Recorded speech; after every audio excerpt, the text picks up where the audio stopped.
Archfiends of Chaos. This is Vince Valentine EX Turk with another Final Fantasy topic and discussion. So we're going to be talking about Final Fantasy as a whole entire franchise and what it means to me.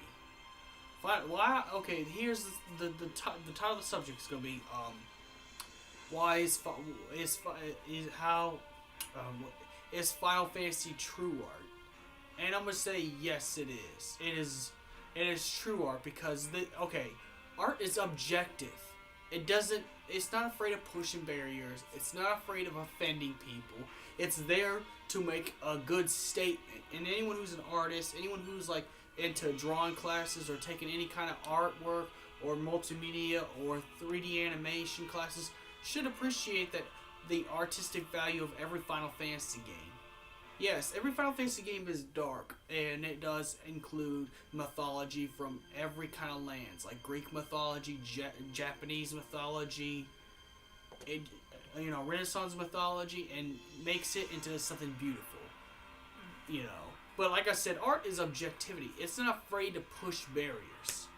Just like when you got things like when like in the 90s where Cloud has cross-dressed to save Tifa from that weirdo in his mansion, or rather you pretty much got the King of the Demons known as Arnezunia or Lucius Caelum.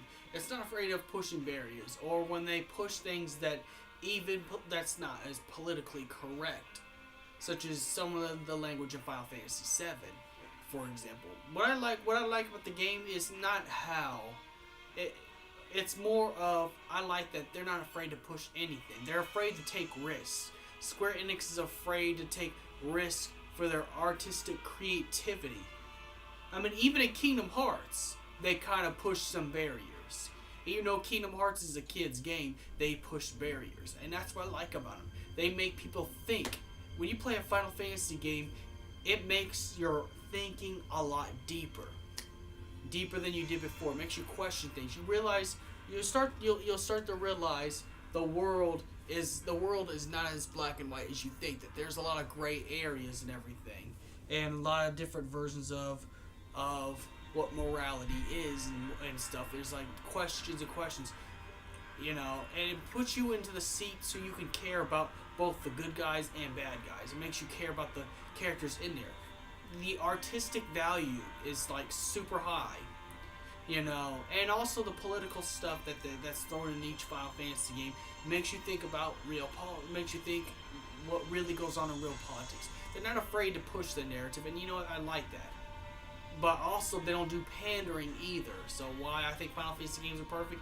They don't pander, but they'll push your thinking. They'll take your thinking to the next level. You're not just playing a video game with good-looking, Japanese J-Rock style characters. You're actually playing a full story with a bunch of folklore from every different lands and pushing the way you think about things and how you think about things. Not being afraid if someone gets offended because they're too sensitive and they're afraid of thinking deep. The reason why people get offended at small little things is because only weak people hate artistic creativity, but strong people love artistic creativity because then it makes them think outside their own comfort zone. And that's what I like about Final Fantasy games. It made me think outside my comfort zone, that maybe things are different than what you think, that there's a lot more going on to thinking more than anything else, and that's what I like. It pushed things that people were afraid to talk about in a way where you start thinking everything. You start thinking it's just more than an RPG. It's more than just level up and battling monsters. It has deep things that maybe both political sides are wrong, or maybe our narratives that was pushed, or it made you rethink everything. It made you think a lot deeper than your comfort zone. It took you out of your comfort zone. And that's why only people that can appreciate a Final Fantasy game are strong people, because weak people don't like anything that challenges their way of thinking. And you know what? And that's what we need. We need more artistic properties, and not just your generic, story or your generic this or generic that. It was actually deeper than people think. People don't give it as much credit as it should be because sorry, people don't give it as much credit as it should for the things that they did. They pushed things that were, that made it really deep in everything, such as things aren't what they seem. That there's all that that even people that were villains could change by having a new idea presented to them. By just, all they need is understanding. Just like when we find out about the character Ravis, that he was actually that he was actually doing this, he was doing all this stuff he was doing to save Princess Luna Freya. So, and he was doing what he was doing because he was angry that his mom died, because it brought a new thing to the table. Then you realize, he's really not a bad guy. He's just misunderstood, and that people can be misunderstood at any time, at any given time. So that's what I like about the Final Fantasy series, that things aren't what they seem on the surface. But if you take the time to examine, like when Caius was taking out and destroying the timelines, he was doing it to save his friend Yule from the curse that Etrel put on Yule. But what I like about it is the artistic value, that it makes you think outside your comfort zone, and that's what made me turned on to the series. It's not just no regular RPG where you fight monsters. It's more than just a normal adventure. It made you think made you think about life in a more deep and conscious way that you never did before. That's why the only people that can actually understand the Final Fantasy series and like it are strong individuals who's willing to have their mind, who's willing to open their mind to change and to going out your comfort zone. Because in real life, you're gonna have to go out of your comfort zone in order to, live a real life. You have to be out of your comfort zone, and it did that. It challenged everything, and it's like, that's why this is that. That's why, and it's not. And what I like about the games, it never cared about offending its viewers, because it's like, probably now, because SJWs have the power to change things. Unfortunately, they have kind of rule over the world if you really think about it.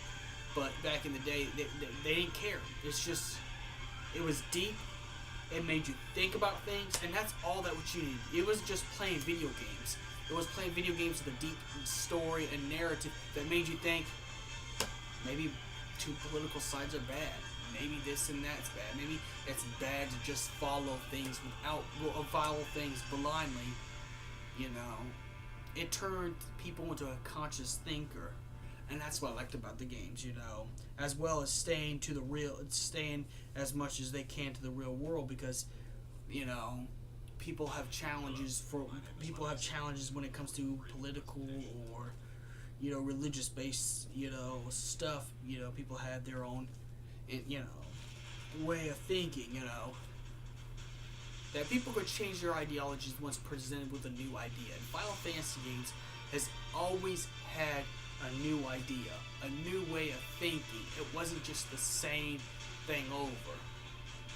And the fact is they're not even combined, and that's probably why they're not combined. They're all different universes, which made you, you had to think about a different kind of story and open your mind to it. It's a game that changed a lot of things. Like the concepts of life, the concepts of political powers, religious powers, how things are, seen visually. That they're not afraid to push a darker story to make a game more intriguing and want to get into it.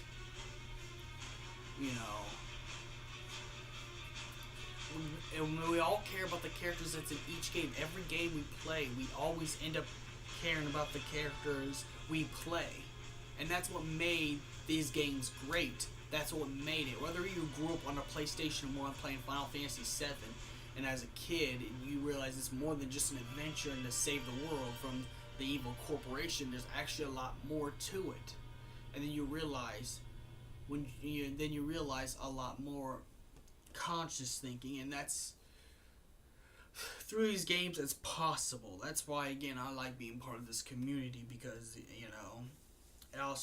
it's not only about the games and what they do, but it's also about challenging thinking patterns that people are afraid to challenge because of over hypersensitive people don't want things to change out of their way. But things do change. That's just life. That's what life is. Life is a constant change. In life, you have to get out of your comfort zone and start opening your mind to new ideals and thoughts. And it did it for you without even you knowing about it. You just play a game, then you thought something different before after playing the game. It's more than that. And then the visuals, every visuals from each period, whether it's from the 90s when they have the CGI cutscenes where Cloud versus Sephiroth at the end of the game, where you have the CGI cutscenes where you see the final battle between Sephiroth and Cloud, from all the way to Final Fantasy 15's more realistic looking characters based off of real human emotion and human expression. The games were artistically and visually beautiful, while also giving a deep concept in the story that there is just no black and white, that the world is actually more grayer than you think.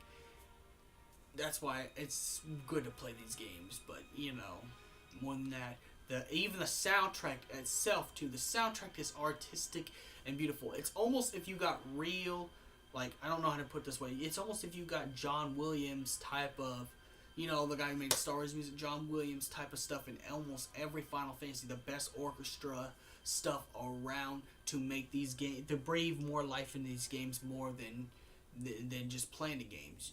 Even back in the Super Nintendo games, back in the Super Nintendo and NES games, even the music was kind of beautiful when you heard the orchestra versions. And hence why we go to the concerts in Omaha, Nebraska almost every year. At least all of us who can afford to, afford a hotel to go see, Distant Worlds. But that's why we listen to Distant Worlds music. That's why we listen to Nobuo Natsu, Mahashi, Hanzaro, Yoko Shimura.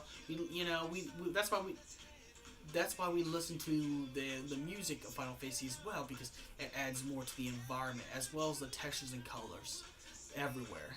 It's Final Fantasy games is like playing The Legend of Zelda, but with more detail and a deeper narrative. Pretty much, you got your gameplay, your fun gameplay with your swords, battle axes, guns, and all kinds of weapons and everything, and all kinds of different powers. But also, you got to play something that had artistically beautiful designs. But pretty much, I'm running a little bit over time, and I'm running those videos, so may the crystal be with you, and I hope you like this video. Please share it if you can. It's always a nice time to make these kind of videos, and I can always do this almost any time I can. May the crystal be with you guys, and have a good day. Like and subscribe, share.